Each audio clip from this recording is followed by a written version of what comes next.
Dan manusia tidak mau mengembalikan kepada alam untuk menjaga keseimbangan. Makanya bumi sekarang semakin lambat rotasinya. Dan teman saya di astronomi mengatakan bumi mengelilingi matahari pun sudah melambat. Jadi evolusi bumi sudah melambat. Bisa jadi nanti siang dan malam tidak 24 jam lagi. Kenapa Semar berkulit hitam? Ini simbol orang yang bekerja keras di bawah terik matahari. Nah, ada dua matahari. Satu matahari jasmani, satu matahari ruhani. Jadi Semar itu simbolisasi dari kinerja. Simbolisasi dari semangat. Semangat untuk bekerja. Jadi manusia sejati itu bukan terus melulu ngurusi aja urusan-urusan gaib, bukan. Manusia sejati itu yang sudah ancrup ke alam dunia, memiliki daya guna dalam kehidupannya.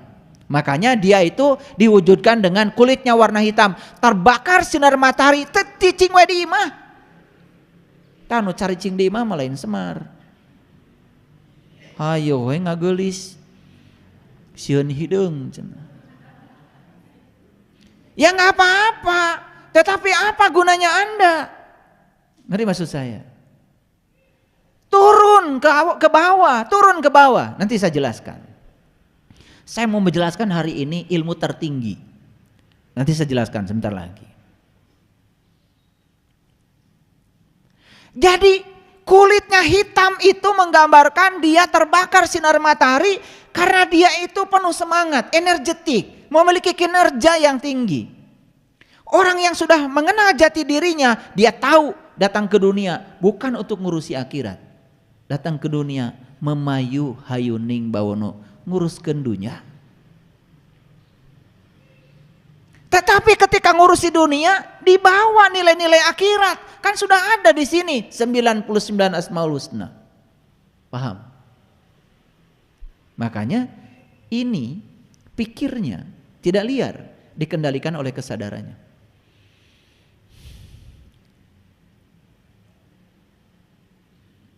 Nah, warna hitam pada tubuhnya Semar juga melambangkan tentang simbol dari tanah.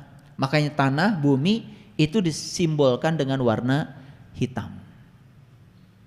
Oke, saya mau jelaskan dulu ada 4 tahapan ilmu. Lihat ya. Yang pertama, tahapan ilmu yang pertama disebut saepi geni, disebutnya api. Gambaran manusia yang baru belajar ilmu. Nah ini, lihat saya. Biasanya kalau orang baru belajar ilmu, sifatnya apa? Panas,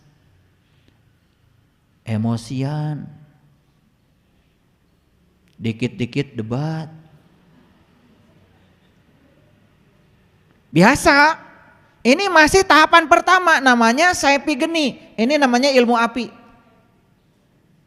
Di level seperti ini gak mau kalah, merasa dia yang paling berilmu. Jika perlu dia jajal ilmunya pada yang lain. Dia buktikan pada yang lain kalau dia paling hebat ilmunya. Bagus? Ya bagus, kan sudah mulai belajar. Tetapi itu tahap awal setiap orang belajar ilmu begitu biasa. Betul nggak? Baru belajar pencak silat, itu pun yang pakai musik. Betul? Yang biasa, badingkeng gitu, pakai kendang. Biasa, gagayaan di jalan. Biasa. Dan bisa mah tara gitu. Dapat pencak silat mah bela diri. Bukan mau menunjukkan pada orang kalau saya bisa silat, bukan. Nah, orang yang di level ini ya perhatikan, bagai api yang selalu menyala ke atas, maka api selalu ke atas. Jadi hayang mata di luhur wae. Pengennya tampil angkuh. Bagus enggak? Bagus. Karena di tahapan awal orang belajar ilmu. Kan sudah belajar daripada untuk diajar. Cuman waspada, ini adalah masih tahapan rendah. Ya sama ya. Baru belajar ilmu ma'rifat 2 minggu, langsung pengumuman besok sudah jadi guru. Udah mulai ngajar.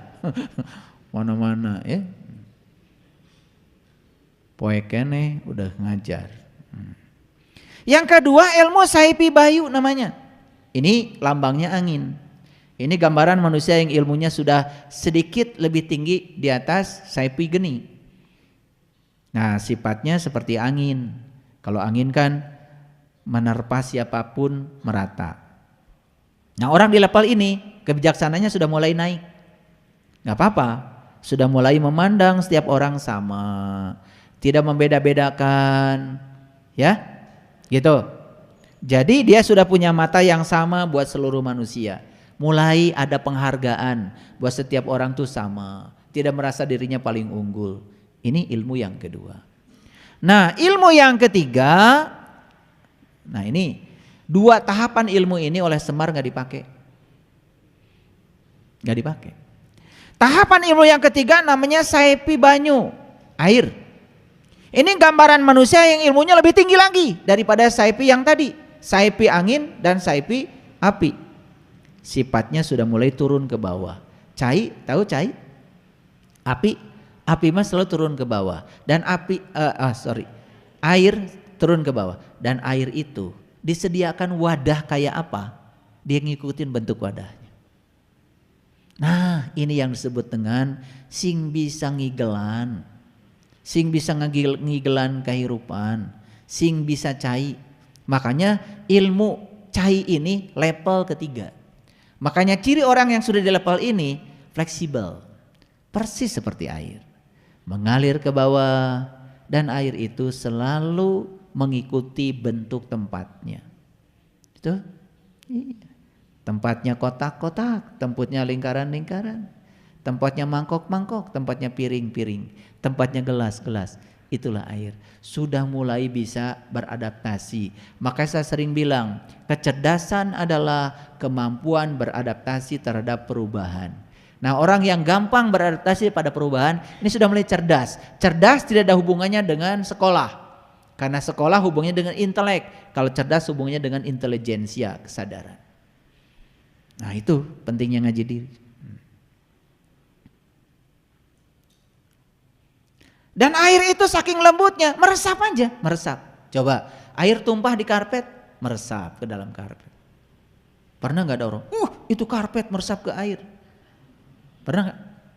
Gak pernah. Selalu air meresap ke karpet. Kenapa? Yang lembut itu selalu bisa meresap pada yang kasar. Yang kasar gak bisa meresap pada yang lembut. Itu bedanya. Makanya jadi air itu meresap kemana-mana. Itu air. Sekecil apapun lubang dia selalu meresap. Itu air. Makanya orang yang sudah di level ini datang kemanapun akan dirasakan kedatangannya, akan dirasakan berkahnya. Persis seperti air.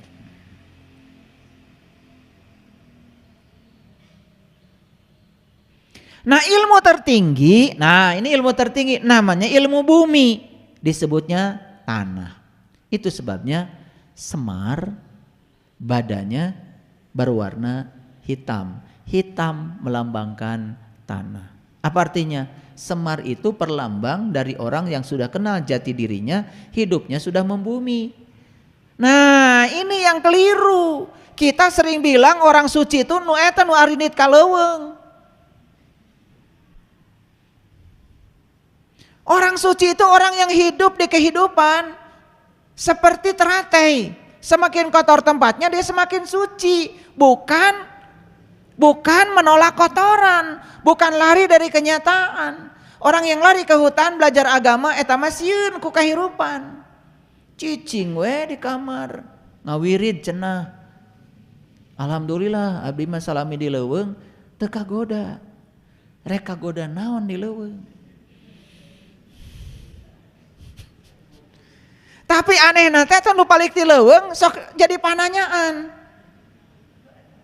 Nya. Malah di leuweung cicingna ge dina gubuk teu bogana naon ditanya.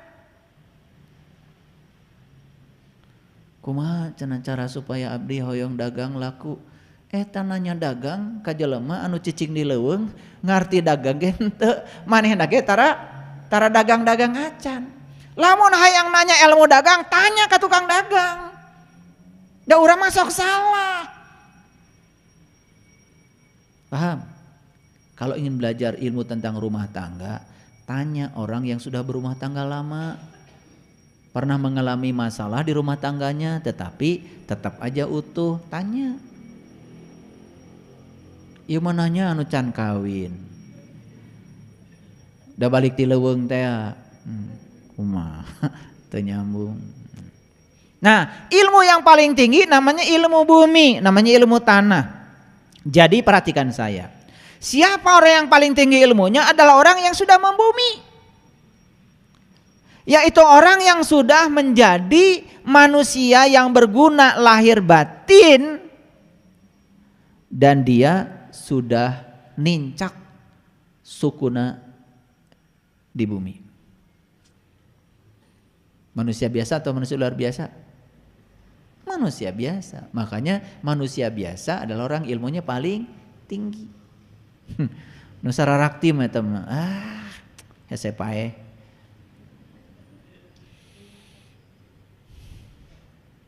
Saya udah belajar ilmu-ilmu gitu, nggak ada artinya. Mari kita lihat sifat tanah sekarang.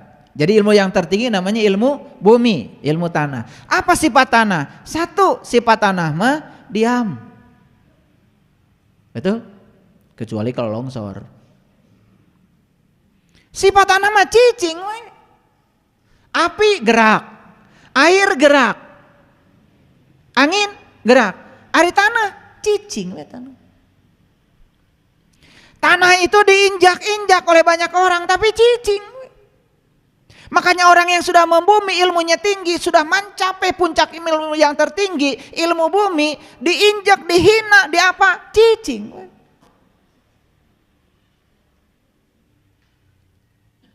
Beda kan kalau api.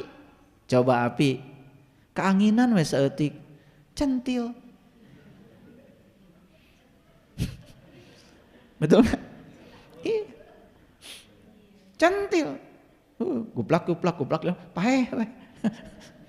Itu api, biasa gitu. Makanya orang yang baru belajar tuh kayak api. Katiup saeutik, keur gagah-gagahan, poek we. Ya itu. Makanya kenapa di Quran ada Quran surat Al-Falaq, Qul a'udzu birabbil falaq. Aku berlindung kepada subuh. Naon subuh teh? Subuh teh mimiti caang. Pindah dari galap ke terang. Makanya minta perlindungan kepada Allah dari subuh. Kade, minta perlindungan dari subuh bukan subuh berbahaya. Etape subuh adalah etape berbahaya. Orang yang baru belajar ilmu pertama kali bahaya. Makanya minta perlindungan pada subuh. Qul a'udzu birabbil falaq. Aku berlindung pada subuh. Subuh apa? Subuh kesadaran. Nih pengumuman kalian nih yang baru melek, baru sadar. Tong centil. Kakara sadar. Karena kalau di situ kalian tidak bisa menjaga, bisa sare deui. Dan kalau tidur lagi, moal ka bagian panon poe. Dan orang yang tidur lagi setelah bangun subuh, bukan sekedar tidak dapat matahari, lieur. Tuh kan, ngungut semua. Itu berarti nusok kaberangan kan kieu. Nah, pengalaman. Betul enggak? Iya. Makanya saya suka heran aja lihat orang sudah bangun pagi sare deui, heran saya. Nah teu lieur kitu eta sare wae.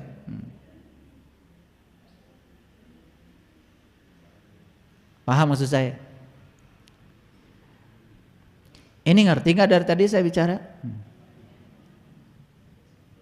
Bumi diinjak diam, bumi dipacul diam. Makin dipacul makin dalam bumi, makin subur.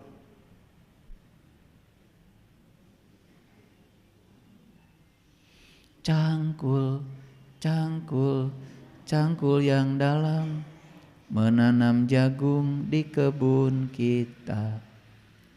Ambil cangkulmu. Itu kan? Ingat lagu itu?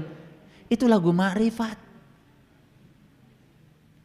Cangkul yang dalam maksudnya apa? Kesini nyangkulnya. Nih, cangkul yang dalam, cangkul yang dalam. Makin dalam nyangkulnya, nanam apapun subur, ranum. Buah kesabaran, buah kebijaksanaan, buah kearifan, buah kecerdasan, ranum. Ini nutar macul. Betul? Iya. Makanya lir ilir tandure wong sumilir ta ijo royo ta sengguh temanten anyar ta sengguh temanten anyar bocah angon pene no blimbing kui lunyu pene no kanggo sebo mengko sore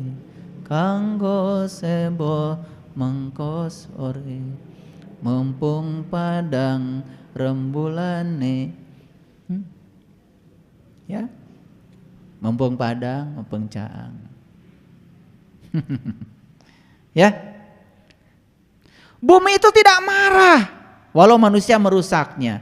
Bumi tidak marah walaupun manusia semena-mena kepadanya. Ini ciri orang yang sudah mencapai ilmu bumi. Makanya orang yang sudah kenal jati dirinya anteng aja. Maaf ya, yang masih tersinggungan, masih baperan, masih sedih, masih liar kene keomongan batur, can kemana-mana, jika sene letik, aya we angin ngagalbrug, pat, gitu, kade, pepeje, ulah poek deui, paham? Bumi tidak sombong walaupun memiliki banyak jasa. Betul? Makanya kita di Quran dikatakan manusia aku ciptakan berasal dari tanah. Tidak ada kata-kata di Quran diciptakan dari sene, tidak ada diciptakan dari air, tidak ada di Quran diciptakan dari angin. Walaupun pada dasarnya tubuh kita ini terdiri dari 4 unsur. Unsur api ada dari matahari, unsur udara ada, unsur air apa. Tapi Allah mengatakan, aku ciptakan manusia dari tanah. Saya dulu ketika belajar, pusing ya belajar. Nah Allah teh bilang aku ciptakan manusia dari tanah. Apaan mun tanah wungkul mah jadi. Karena harus ada airnya, harus ada udaranya, harus ada mataharinya. Nggak ada matahari, walaupun petani sudah macul dalam-dalam, bibitnya sudah ditabur, mual jadi. Oh, saya baru paham sekarang. Leluhur kita itu luar biasa. Makanya itulah badannya semar warna hitam, melambangkan itu. Sudah mencapai puncaknya ilmu. Gitu. Paham sampai di sini? Makanya kenapa tanah itu disebut ibu pertiwi? Ku lihat ibu pertiwi sedang bersusah hati, air matanya berlinang, mas intanya terkenang. Nih ibu pertiwi kita ini sekarang, ibu kita yang melahirkan kita, dunia ini sekarang sedang menangis. Terkenang dengan Mas Intan yang dirampok oleh manusia setiap saat, digali habis-habisan, dan manusia tidak mau mengembalikan kepada alam untuk menjaga keseimbangan. Makanya bumi sekarang semakin lambat rotasinya. Dan teman saya di astronomi mengatakan bumi mengelilingi matahari pun sudah melambat. Jadi evolusi bumi sudah melambat. Bisa jadi nanti siang dan malam tidak 24 jam lagi. Sudah melambat. Rotasinya sudah melambat. Kenapa? Terlalu banyak lubang-lubang yang dibuat manusia di bumi ini. Akibatnya dia menghambat rotasi. Hutan, gunung, sawah, lautan, simpanan kekayaan, Hutan dirampok, laut dirampok. Manusia sekarang serakah. Lupa kalau bumi ini adalah titipan buat anak cucu kita. Tidak pernah memikirkan bagaimana kehidupan anak cucu kita ke depan. Kini ibu sedang lara, merintih dan berdoa. Tapi Ibu Pertiwi walaupun lara, dalam rintihannya dipenuhi doa. Luar biasa. Dirusak sama manusia, tapi masih itulah lambang seorang ibu. Ibu disakiti anaknya, ibu dimarahi anaknya, jatuh air matanya, tetap kabudak manya. Itulah ibu. Waktu melahirkan anak, disakiti oleh anaknya, didobrak rahimnya dengan kepala anak, terpancar darah merah, darah putih, hampir kehilangan nyawa. Begitu lahir ke dunia, dirangkul anak yang menyakitinya, dipahami bahasanya, dia jadi juru selamat bagi anak yang dilahirkannya. Makanya anak yang tidak bisa berterima kasih pada ibunya, tidak dapat berkah hidupnya. Semua tumbuhan hidup di bumi, hewan, manusia memakan hasil tanaman yang tumbuh di bumi. Jadi apa maknanya ini? Apa maknanya badan semar warna hitam? Apa maknanya? Orang yang sudah mencapai sejatinya diri, banyak manfaatnya bagi orang lain. Tuh? Membuat semua tanaman hidup, membuat semua pohon hidup, membuat semua hewan nyaman. Yuk, saya kasih tahu sama kalian. Apa ciri kalian sudah ma'rifat? Cirinya satu, sudah mencapai ilmu bumi, ilmu tanah. Kemanapun pergi, kalian dirindukan kehadirannya. Satu pohon pun merindukan kehadiranmu. Satu rumput pun merindukan kehadiran. Insya Allah. Makanya orang baik tidak pernah bercita-cita masuk surga. Orang baik dimanapun dia tinggal, tempat itu jadi surga. Bahkan dia masuk neraka pun gak masalah. Karena neraka akan berubah menjadi surga dengan kehadiran orang baik. Jadi manusia yang sudah mencapai ilmu bumi, yang mampu memberi manfaat kepada tumbuhan, memberi manfaat kepada hewan, memberi manfaat kepada sesama manusia, hidup harmonis beserta alam. Kasih sayang dan cintanya dipersembahkan untuk alam dan seisinya. Lihat orang-orang yang sudah mencapai kesadaran, gak mungkin merusak alam. Bahkan ketika dia datang ke alam, dia rawat itu alam, menyatu dengan alam. Nah, yang kayak gini saya kira baru masih tersisa suku-suku pedalaman seperti yang kita saksikan saudara kita di Baduy, melestarikan bagaimana menghormati alam.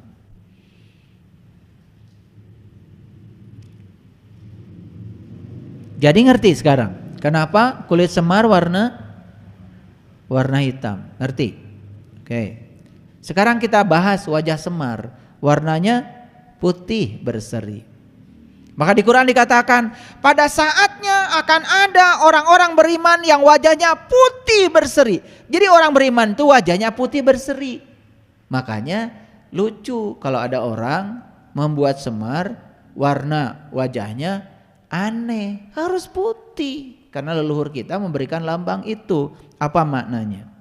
Menggambarkan kolbu dan pikiran yang bersih. Itulah cerminan orang yang sudah bersih di dalam, wajahnya bersih. Penuh persahabatan, enak dipandang, senyumnya menarik, kata-katanya membuat orang lain selalu rindu. Itulah. Makanya untuk bisa membersihkan kolbu dan pikiran diperlukan perjuangan lahir dan batin. Salah satunya adalah wudu dan sholat. Nih, jangan salah arti. Wudu artinya apa? Berpisah. Sholat artinya apa? Menyatu. Berpisahlah dengan segala sesuatu selainnya. Menyatulah dengan dia. Siapa yang sudah semar, syahadatnya betul, elengnya sudah sah, ya, mengenalnya sudah benar, ya, apal ke jati diri, rasanya sudah hidup, sudah semar, maka wajahnya putih berseri, dirindukan semua orang. Wah, kalau begitu mulai besok wajah saya mau dikasih warna putih aja, biar kayak Semar. Bukan itu maksud saya, ya. Putihkan wajahmu dengan amalanmu. Putihkan wajahmu dengan akhlak muliamu. Gitu. Jadi putih itu adalah lambang dari apa tadi? Lambang dari cahaya. Dalam putih ada semua warna. Jadi orang yang sudah putih, sudah suci, menerima semua perbedaan, menerima semua warna.